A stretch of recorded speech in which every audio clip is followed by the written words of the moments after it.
Susunod sa On Assignment, paano natutugunan ng PhilHealth ang mga pangangailangang pangkalusugan ng bawat mamamayan?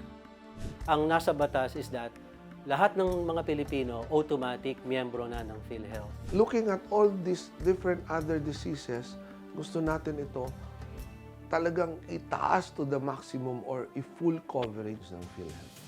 Mga programa ng PhilHealth, aalamin ni Noel Talakay.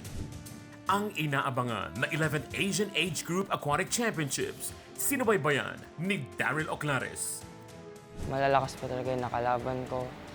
And masaya po yung experience ko sa na nakuha kong medals for the Philippines and sa first time ko.